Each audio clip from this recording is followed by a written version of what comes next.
What's up guys, welcome to your 6th Android tutorial for the new Boston.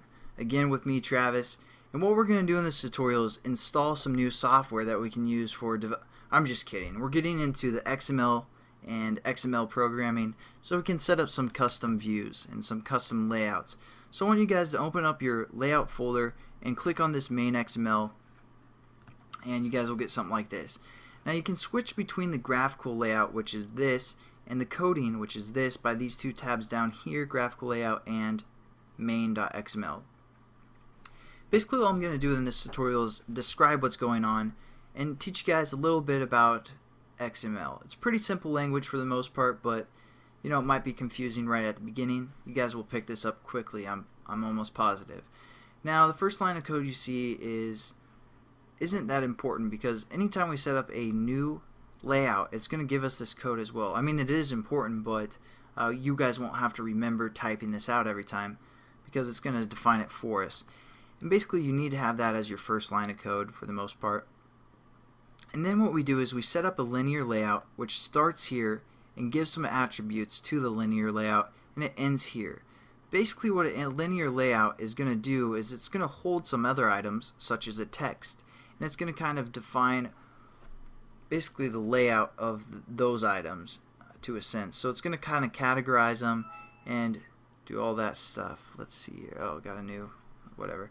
Alright, so what we're going to do is basically kind of define this linear layout, and or I'm going to describe everything that's going on within the attributes of this linear layout. Now we have this reference basically, and that's all it is. You guys don't Again, you don't have to really remember that, because when we set up a new layout, Eclipse will set up this reference for us. So that's nice. Nice and pretty for new programmers, where you guys don't have to remember the actual file path and type that out each time. And then the next thing that we have is the orientation of our linear layout, which is set to vertical. I was messing around with it, and so that's why it's changed. And basically what that is going to do is it's going to set all the items within the linear layout vertically. So for example, if we copy this text view, or this text for the most part, and paste it twice, since I cut it instead of copied it. So now we have two text, and we go into a graphical layout.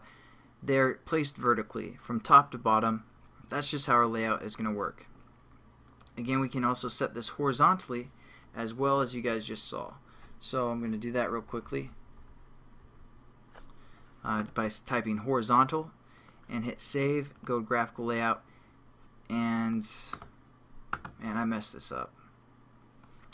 Alright, but you guys should have fill parent. Again, I was playing around with this as well, but just kind of wanted to show you guys what is going on, so that's why I'm doing it this way.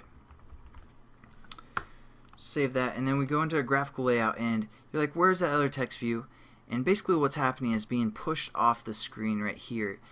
And I'll explain why that's happening in a second. As you guys just saw, I kind of changed the code, but that's how you guys should have your setup, because you wouldn't have that changed code. So basically now we're also adding two more attributes to this layout. Basically we're setting the parameters of how big this layout is.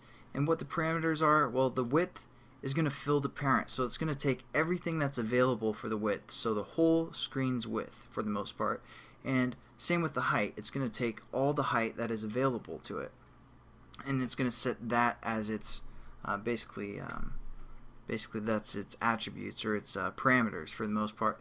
So there you go, you have your linear layout set up, taking the whole screen and set to a horizontal orientation. Now within here we have our text view, which is basically just the text, and again pretty much the same line of codes for these first two.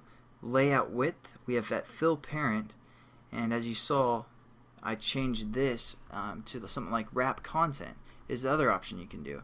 And basically this is going to wrap the content of the text, whatever text we have available. So then now if we switch to graphical layout, you can see the pretty much the parameters of this text view is wrapping the content of the text. So those are your two options for the most part that you can use. You can also use, pixels if you want, and we'll get into that later. But Basically, I want you guys to remember fill parent and wrap content. And same with the height, it's wrapping the content. Now the text says @string hello, and you're like, no it doesn't, it says hello world starting point.